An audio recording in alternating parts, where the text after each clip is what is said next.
आप अपना कमेंट लिख सकते हैं और मैं आपको दोबारा समझाऊंगी कि हमारा काम है, हमारी ड्यूटी है, आप तक हमारी बात जो है ये पहुंचनी चाहिए। और जहां आपको कहीं थोड़ी सी भी या ज्यादा कहीं समझ ना आए, कहीं से बोर्ड में पढ़ने में प्रॉब्लम हो, कुछ भी हो, आप सब हमसे हमारे साथ जो है आप हमें बता सकते हैं।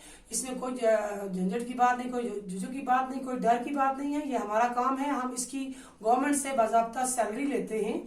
तो इसलिए मैं चाहती हूँ कि ये मेरी बात जो है ये आप तक थ्रू दिस जो टॉपिक है इससे पहुंचे। तो प्यारे बच्चों, मुझे लगता है मैं बहुत खुश हो जाऊंगी जब आप मुझे कमेंट करेंगे कोई क्वेश्चन, तो मैं खुश हो जाऊंगी। तो हमारा जो है that is production of sound. तो कभी कभार आपको कोई क्वेश्चन आ जाता है कि how sound is produced, how sound is produced. तो उस वक्त जब साउंड कैसे प्रोड्यूस्ड होती है, आपको उस वक्त डरना नहीं चाहिए। साउंड जो है, साउंड का मैंने आपसे कहा था कि साउंड जो है, sound itself is a vibration. If we touch a silent bicycle bell, अगर हम एक साइलेंट, सपोज एक साइकिल खड़ी है हमारे आंगन में खड़ी है, कहीं रोड पे खड़ी है, तो हम उसको टच कर देते हैं, उसकी बेल को टच कर देते हैं, तो we do not find anything special in it. Let us now ring the bicycle bell and touch it gently again. जब हम इसको दोबारा खींचेंगे तो क्या होगा, we will find that a ringing bicycle bell जो है which is producing sound is vibrating, that is moving back and forth continuously through the very small distance। या आपको वो भी अगर समझ नहीं आएगी, it is clear that when the bicycle bell is vibrating it is producing sound। जब कोई चीज वाइब्रेट करती है, क्योंकि जब कोई चीज जो है ये वाइब्रेट करेगी तो उससे क्या होगा, साउंड प्रोड्यूस होगी।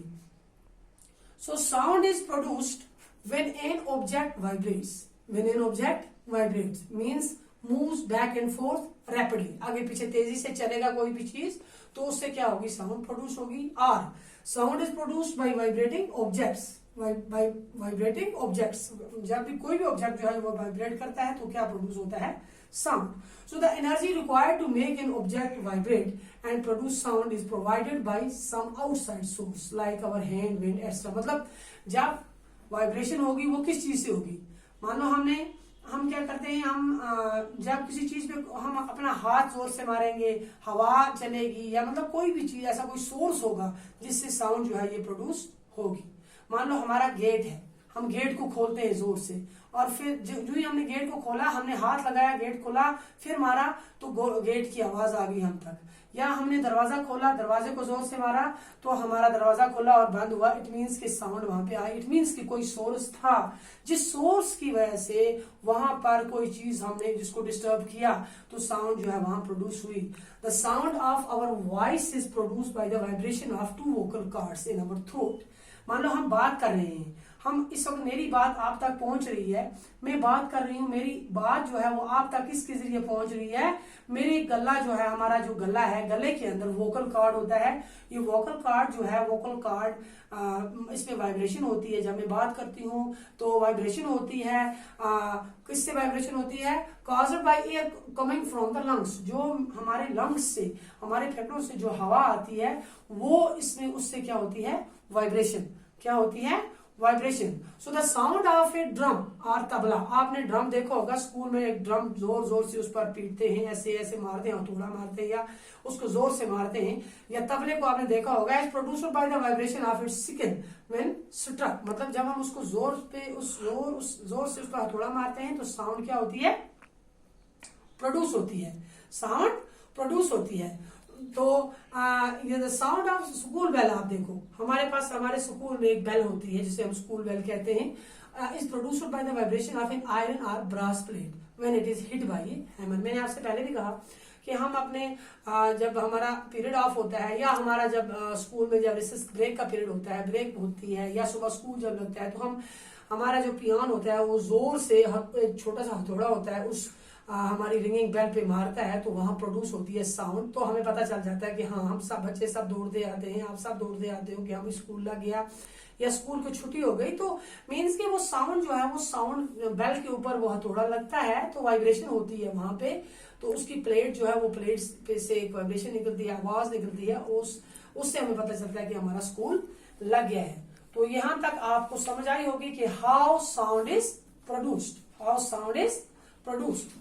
तो उसके बाद मैं आपसे एक चीज और कहूंगी कि साउंड जो है, साउंड वेव्स जो है, sound waves in air consist of compression and refraction of air. मैंने आपको परसों बताया था, यहाँ पर कंप्रेशन एंड रिफ्रैक्शन होती है, जैसे लॉन्गिट्यूडनल वेव्स में मैंने आपको बताया था, आपको याद होगा।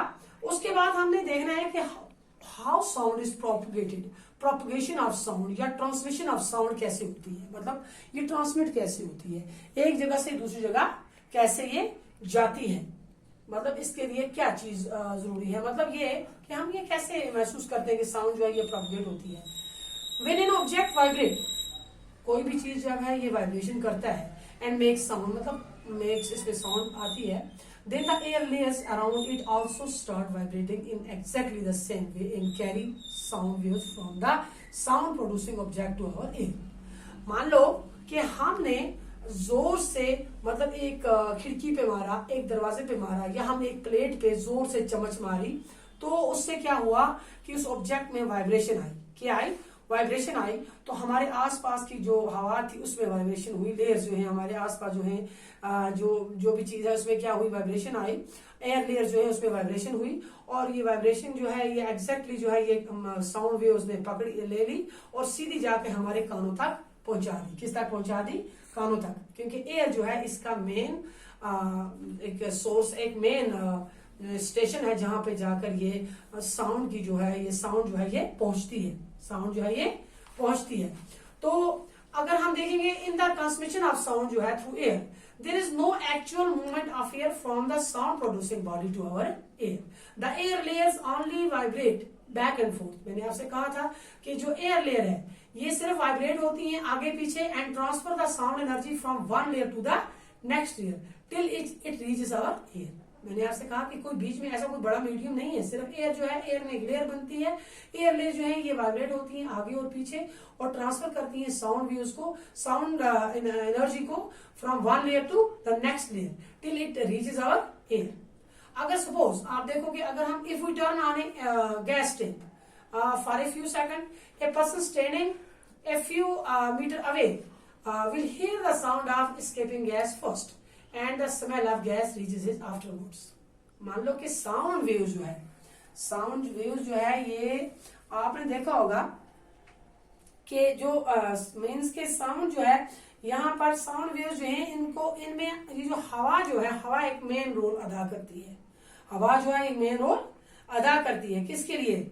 मतलब ये कि ये हवा जो है, हवा अगर नहीं होगी तो हमारी साउंड जो है ये हम तक नहीं पहुंच सकेगी, एक मीडियम का काम करती है। किसका काम करती है? मीडियम का काम करती है। So the maximum distance moved by a vibrating air layer on either side of its original position, उसको हम क्या कहेंगे? Is known as is amplitude of the sound waves. मैंने एम्पलीट्यूड के बारे में भी आपको कल बताया था और फ्रीक्वेंसी के बारे में बताया था, फ्रीक्वेंसी के बारे में बताया था और एम्पलीट्यूड के बारे में भी बताया था। आप इसको लिख भी सकते हैं कि the maximum distance moved by a vibrating air layer on either side of its original position is known as the amplitude of sound waves, is known as the amplitude of the sound waves.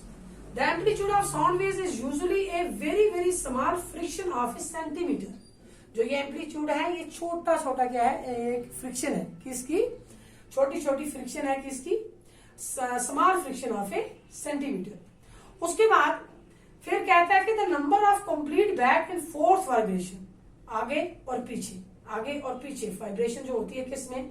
हवा में, layers इन 1 second, मतलब जो आगे पीछे, मतलब back and fourth जो vibration होती है किसकी? साउंड की, आगे पीछे साउंड जो है आगे पीछे चलती है। तो इसमें कहता है कि the number of complete back and forth vibration of an air layer in 1 second is known as the frequency of the sound waves. इसको क्या कहेंगे आप? साउंड वेव्स की फ्रीक्वेंसी। जब साउंड आगे चलेगी पीछे आएगी, आगे चलेगी पीछे आएगी, तो इसको क्या कहेंगे? Frequency of the sound waves. मतलब the frequency of sound wave जो है is same as that of the vibrating body which produces the sound. Suppose the frequency of a tuning fork is 256 Hz. This means that when this tuning fork is vibrating and making sound, then the layer of air makes 256 complete vibration per second.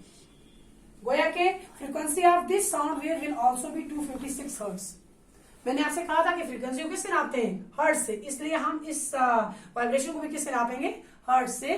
तो यहाँ तक आपने देखा कि how sound is produced, उसकी propagation of sound क्या है, तो कल इंशाल्लाह हम अगला पढ़ेंगे। शुक्रिया।